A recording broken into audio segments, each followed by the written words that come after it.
வேணாலும் பண்ணலாம்.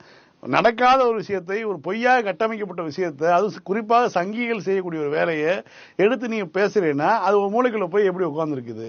இததான் பேசணும். அதாவது இவன் பேசிட்டான், இவனுடைய மத பின்னணி என்ன, இவனுடைய பொலிட்டிக்கல் சாய்வு என்ன, அதெல்லாம் ரெண்டாவது.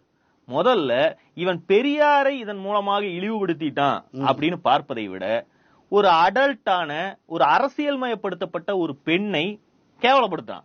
அதாவது மணியம்மையாருங்கிறவங்க 42 43 வாக்கிலேயே தீகாவுல இணைந்துடுறாங்க. அவங்க அப்பா நீதி கட்சியில இருந்தவர். கிட்டத்தட்ட 26 27 வயதில் தீகாவில் இணைந்த ஒரு பெண், அதற்கு பிறகு தீகாவில் பெரியாருடன் 5 வருடம் அரசியல் இருந்த பிறகு தன்னுடைய 31வது வயதில் பெரியார திருமணம் செஞ்சுக்கிறாங்க.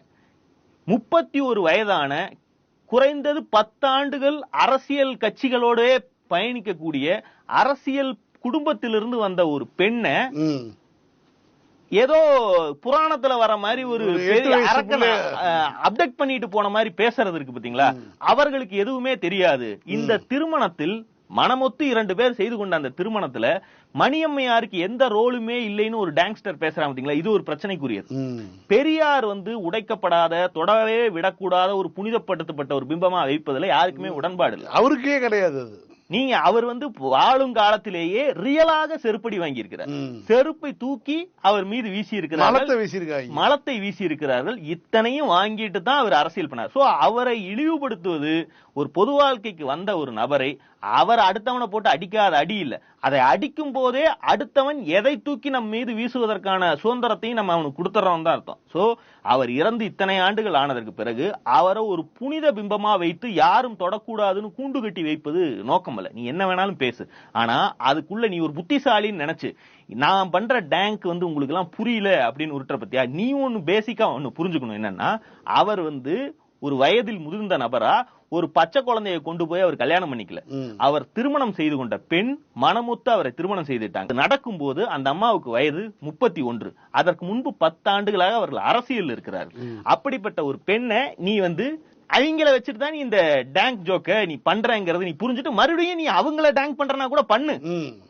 ஆனா இந்த இளவே தெரியாம நீ ரொம்ப உச்சத்தில் இருப்பது போலவும் உன்னை திட்டவங்களுக்கு எல்லாம் அறிவில்லைங்கிற மாதிரியான ஒரு டோன் எடுக்காத. குறிப்பா நம்ம ஆட்களை பொறுத்த வரைக்கும் முற்போக்கு அரசியல் பேசுவோருக்கு உதிரிகளின் மீதான சகிப்புத்தன்மை ரொம்ப முக்கியம். இவன் ஒரு தனிப்பட்ட மனிதன். இவனுக்கு பின்னாடி ஒரு அரசியல் இருந்து அவன் அரசியலால இன்ஃபுளுன்ஸ் பண்ணப்பட்டிருக்கலாம். அவன் ஒரு கட்சி சார்பானவன் அல்ல. எந்த கட்சியும் சொல்லி அவன் அதை செய்ததாக இதை பார்க்க முடியாது. அவன் மூளைக்குள்ள அந்த முட்டாள்தனத்துக்குள்ள இந்த விஷயம் எங்கேயோ போய் உட்கார்ந்து இருக்கு. அது அவனுக்கு ரசிக்கக்கூடிய சொல்றதுன்னா இவரு மட்டும் பெரிய யோக்கியமா அப்படிங்கிற மாதிரி அவனுக்கு அந்த ஜோக் லாஜிக்கலா இது டேங்க் பண்ணணுங்கிற தோன்ற அளவுக்கு அது சுவாரஸ்யமா பட்டிருக்கு. அதுக்குள்ள அவன் இதுல என்ன லாஜிக் இருக்கு, உண்மையிலேயே அவர் அப்படி பண்ணினாரா, பொலிட்டிக்கலி கரெக்டா அதை பத்தி எல்லாம் அவன் யோசிக்கல. அவனுடைய குருவி மூளைக்கு இது ஒரு ஜோக்கு, இதை சொன்னால் ஒரு செக்ஷன் ஆஃப் பீப்புள் ஷாக் ஆவாங்க, அந்த ஜெர்க் வேல்யூ நமக்கு பயன்படும் நினைச்சு பேசிட்டான். இவ்வளவுதான் இதை பார்க்கணும். அப்போ இவன மாதிரி ஆட்கள் பேசுவதை, ஜெர்க்குக்காக பேசுவதை, அட்டென்ஷனுக்காக பேசுவதை எல்லாம் நீங்க விளக்கம் அளிப்பதற்கான வாய்ப்பா தான் எடுத்துக்கணும். இப்ப இத்தனை கதையும் எதற்கு, பெரியார் இறந்து இத்தனை வருஷம் கழிச்சு நம்ம எதுக்கு பேசணும்னா இது ஒரு வாய்ப்பு. இவன் இதை பேசணும்னாலதான் இதற்கு விளக்கம் அளிப்பதற்கான ஒரு வாய்ப்பு கிடைக்குது. இது கருத்துன்னு வச்சுக்கிட்டா, இதை கருத்துன்னு சொல்றது கருமம் தான் சொல்லணும். ஆனா இதை கருத்துன்னு வச்சுக்கிட்டாலும் கூட இத சீமானோ அண்ணாமலையோ மேடையில் பேசுகிறார்கள் என்று வைத்துக் கொண்டால் அது பெரியாரி ஆதரவாளர்களை, திராவிட இயக்க ஆதரவாளர்களை சீண்டி பார்க்கக்கூடிய ஒரு வேலை. அத நீங்க அரசியல் ரீதியா திருப்பி அடிப்பது எப்படி அப்படின்னு யோசிக்கலாம். அவங்கள திருப்பி தாக்குறதுக்கு என்ன வழின்னு பார்க்கலாம். ஆனா ஒரு தனி மனிதன் இதை செய்யும் போது அதை முட்டாள்தனம்னு நம்ம நம்புறோம்னா அந்த முட்டாள்தனத்தை விளக்கம் அளிக்கிறதுக்கு தான் பார்க்கணுமே ஒழிய அவனை மொத்தமா போட்டு பாய்ந்து புராண்டுவதால் எந்த பெரிய பயனும் இருக்காது. அது நம்மளை தொட்டாச்சு. நீங்க இப்ப சங்கித்தனமா சங்கிகள் தான் ஐக்கான உருவாக்கிட்டு அதை யாராவது தொட்டா கதறுவாங்க. இவன் சொல்றான்னா அதற்கு விளக்கம் அளிக்க பார்க்கணும். ஏன்னா அவன் தனி மனிதன் தானே, அவன் பின்னாடி இயக்கமோ ஒரு பெரிய அமைப்போ கிடையாது, ஒரு இண்டிவிஜுவல் இல்ல. இதுல பெரியாருடைய அந்த எத்திக் இருக்கு இல்லையா, அது ஒரு பொயட்டிக் எத்திக் தான். ஒரு திமுக ஒரு பெரிய பிரியுது எதிர்கால ஒரு காரணம்னா இந்த திருமணம் தான் ஒரு காரணமா இருந்தது. இதுவும் இந்த ஒரு ராஜாஜியினுடைய பேச்சை கேட்டு திருமணம் செய்யறாரு. அதாவது வழக்கறிஞராக ராஜாஜி வந்து ஒரு ஐடியா கொடுக்குறாரு.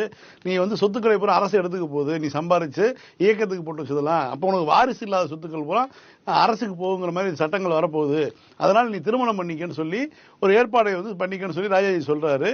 அதனுக்கு அதை கேட்டுட்டு தான் அவர் பண்றாரு அப்படின்னு சொல்லிட்டு தான் வந்து அண்ணா உள்ளிட்ட எல்லோரும் வந்து அந்த அது ஒரு பெரிய ஒரு பிரிவுக்கான காரணமா இருக்குன்னு வச்சுங்க.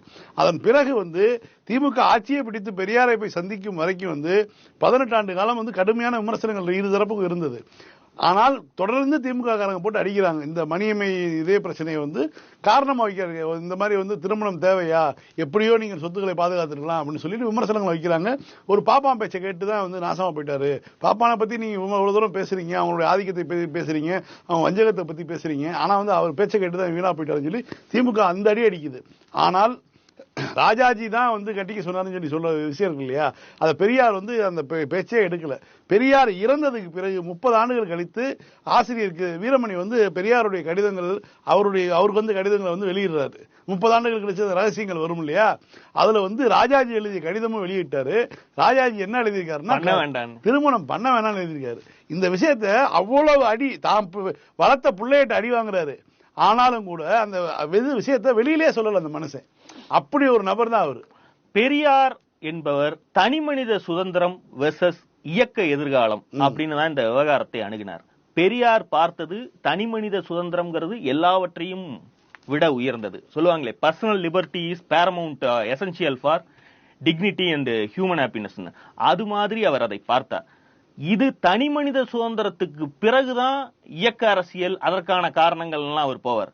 அன்றைக்கு அதிகாரத்தை நோக்கி திராவிட இயக்கம் நகர வேண்டாம் என்பது பெரியாருடைய கொள்கை.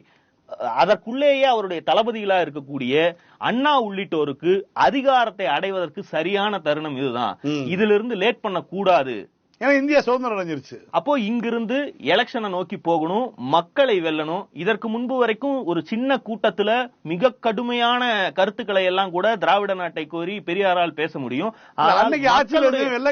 மக்களுடைய செல்வாக்கை நோக்கி போகும்போது இது மாதிரி அன்னைக்கு ஒரு ஃபியூடல் செட்டப்ல இருந்து உடையாத ஒரு சமூகம், ஒரு 70-80 வயது பெரியவர் ஒருவர் 31 வயது பெண்ணை திருமணம் செய்கிறார். அப்படிங்கும் போது அவரை அரசியல் ஆசானாக கொண்ட அந்த ஒட்டுமொத்த இயக்கமும் அதற்கான பொதுமக்களுக்கான முற்போக்காளர்கள் அதை என்னவா பாக்குறாங்க, ரெண்டாவது சாதாரண வந்து அதை எப்படி எதிர்கொள்வார்கள் அச்சம், அரசியல் எதிர்காலத்தை பற்றி பிரதானமாக சிந்தித்த அண்ணா உள்ளிட்டோருக்கு வந்தது அன்றைக்கு. அது இயல்பானது.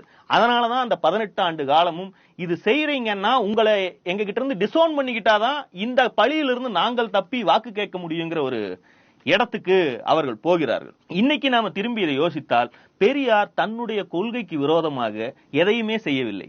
இத்தனை எதிர்ப்புகள் சொன்ன மாதிரி சொந்த பசங்க கிட்ட அடி வாங்கினாலும் கூட, நான் ஒரு அடல்ட், அவ ஒரு அடல்ட், நாங்க 2 பேரும் திருமணம் செய்துக்கிறோம், இந்த திருமணத்தால கட்சிக்கான சொத்து, அது கட்சியால உருவாக்கப்பட்ட சொத்து இல்ல, ஒரு தனி மனிதன் தமிழ்நாடு முழுக்க, இந்தியா முழுக்க, உலகம் முழுக்க வாழ்நாள் எல்லாம் சுத்தி தன்னுடைய சொந்த பரம்பரை சொத்தையும் சேர்த்து அத்தனையும் சேர்த்து உருவாக்கின ஒரு, அதை நிறுவனமயப்படுத்தணும். இன்றைக்கு வரைக்கும் பெரியார் மணியம்மை யூனிவர்சிட்டியிலிருந்து எத்தனை சொத்துக்களாக அது எவ்வளவு பேருக்கு பயன்பட்டு இருக்கு. அதையெல்லாம் யோசித்து தான் அவர் அதை பண்றார். அன்னைக்கு அடுத்தவன் என்ன நினைப்பான், ஓட்டர் என்ன நினைப்பான், இந்த காரணத்துக்காக அவன் ஓட்டு போடலினா அவன் ஓட்டு மசுருக்கு சமம்டான்னு நினைத்து அவர் அதை செய்தார்னா தன்னுடைய கொள்கைக்கு விரோதமா அந்த திருமணத்தை அவர் செய்யல.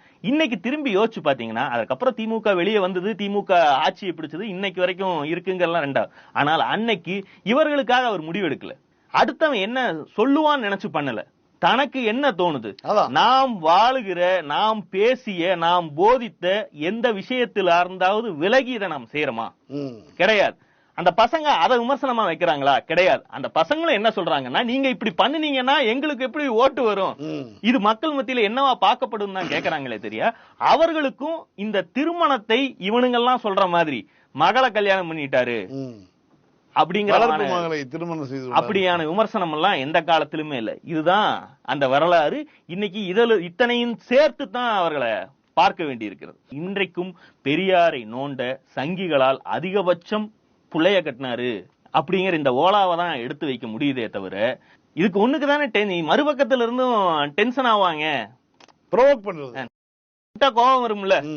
எப்பேற்பட்ட கோபம் வராத ஒரு ஆசாமியும் போய் கோபம் தான் வரும். இதான் அவங்க ட்ரை பண்றாங்க. இதனுடைய மறுபக்கம் என்னன்னா, சங்கிகளாலும் கூட உடைக்க முடியாத ஒரு பெருஞ்சுவரை அதை பார்த்து பார்த்து இதை என்ன நம்மளால கிராக்கே பண்ண முடியலையேன்னு கடைசியில அது மேல துப்பிட்டு போவாங்கல்ல, அப்படியான ஒரு நிகழ்வா தான் இதை பார்க்கணுமே தவிர இதை அதற்கு மேல மூளைக்குள்ள எடுத்துக்கிட்டு டென்ஷன் ஆவதற்கு ஒன்றுமில்லை. குறிப்பா இதுவான உதிரிகளை வந்து இடது புறந்தள்ளிட்டு போக வேண்டியது நாளை